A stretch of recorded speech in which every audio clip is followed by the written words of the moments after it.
Alice's Adventure in Wonderland, Part 5, adapted from the writings of Lewis Carroll, illustrated by Wilson Square. In Part 4 of Alice's Adventures in the Wonderland, Alice meets a duchess who likes a lot of pepper in her soup. Later, he encounters the Cheshire Cat, who appears and vanishes with startling ease.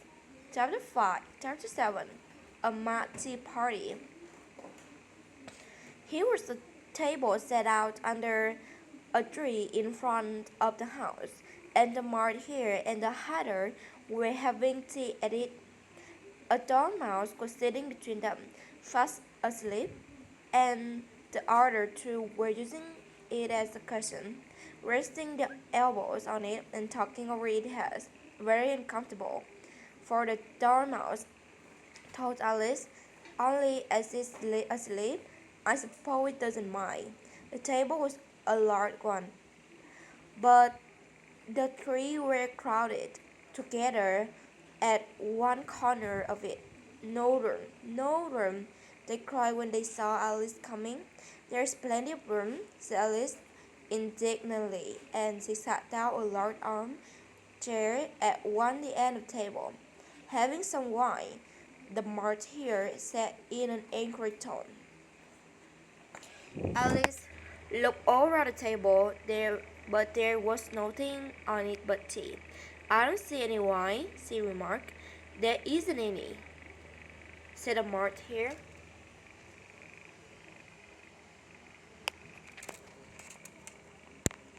Then it wasn't very civil of you to offer it, said Alice angrily. It wasn't very civil of you to sit down without being invited, said the martyr. I didn't know it was your table, said Alice. It's late for a great any more than three. Your hair was once cutting, said the Hatter. You have been looking at Alice for some time with great curiosity, and this got his first spit. You should learn not to make personal remarks, Alice said with something severity. It's very rude. The Hatter opened his eyes very wide on hearing this, but all he said was, "Why is a raven like a writing desk? Come, we shall have some fun now," told Alice. I'm glad they had begun asking riddles. I believe I can guess that, she added aloud. Do you mean that you think you can find out the answer to it? Said the Mart Hare. Exactly so, said Alice. Then you should say what you mean, the Mart Hare went on.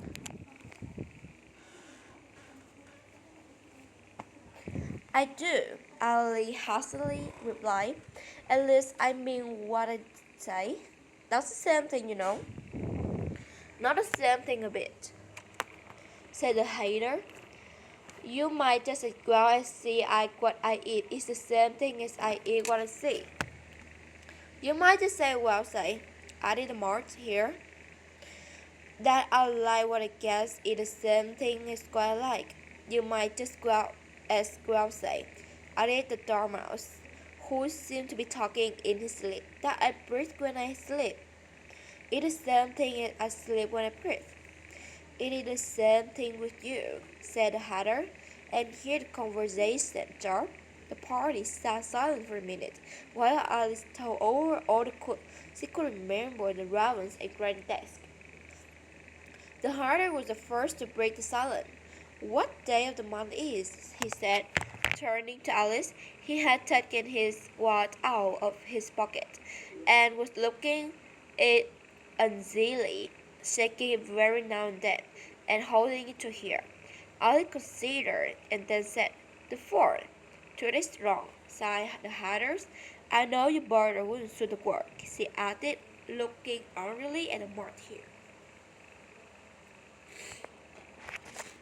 It was the best butter, the martyr Nick replied. But some crumbs had got in as well, the Hatter grumbled. You shouldn't have put in with bread knife. The martyr took the watch and looked at gloomily. Then he dipped it into the cup of tea and looked at it again. But he could think of nothing better to say than his first remark. It was the best brother, you know. Ali has been looking for his shoulder with some curiosity. What a funny watch, he remarked. It tells the day of the month. It doesn't tell what the clock is. Why should it, Mother Hatter? Does the watch tell you what year it is? Of course not, Alice replied very readily, but that because it stayed the same for such a long time together. Which is just the case with mine, said the Hatter. Alice might felt dreadfully puzzled.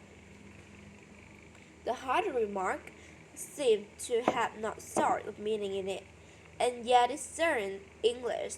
I don't quite understand you, he said, as politely as he could. The Dormouse is asleep again, said the Hatter, and he poured a little tea upon his nose.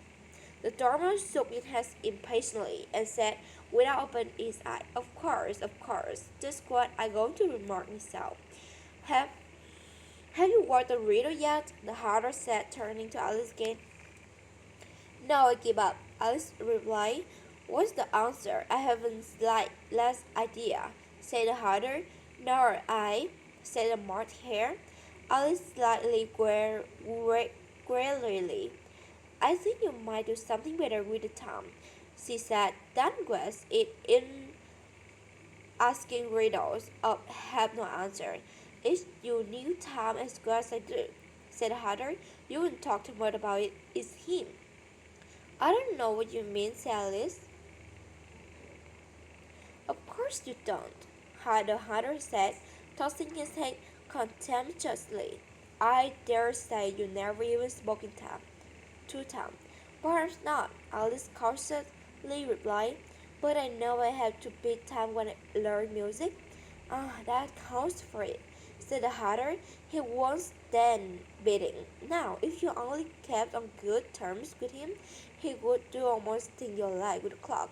For instance, suppose if you were 9 o'clock in the morning, just time to begin lesson, you could only have to whisper into Tom, and roll goes to the clock in a twinkling 1:30 for time for dinner. I only wish it was, the Mart here said to itself in a whisper. That could be grind certainly, said Alice thoughtfully, but then I shouldn't be hungry for it, you know. At first, not at first, perhaps, said the Hatter, but you could keep it 1:30 long as you like. Is that the way you manage? Alice asked. The Hatter shook his head mournfully. Not I, he replied. He quartered last March, just before he went mad, you know, pounding with a teaspoon at the Mart here.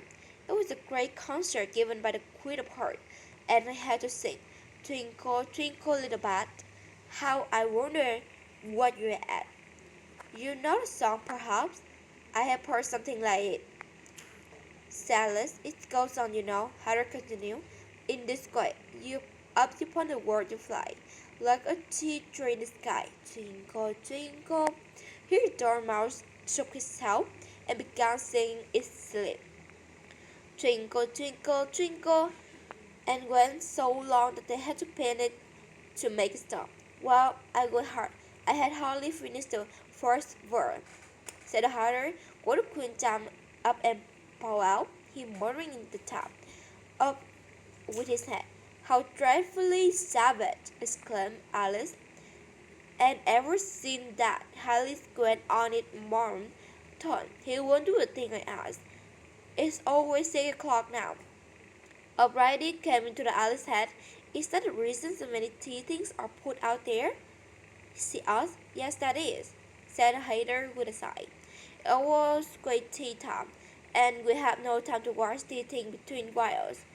Then you keep moving around, I suppose, said Alice. Exactly so, said the Hatter, and the things get used up. But what happened when you come to the beginning again? Alice ventured to ask. Suppose we turn the subject.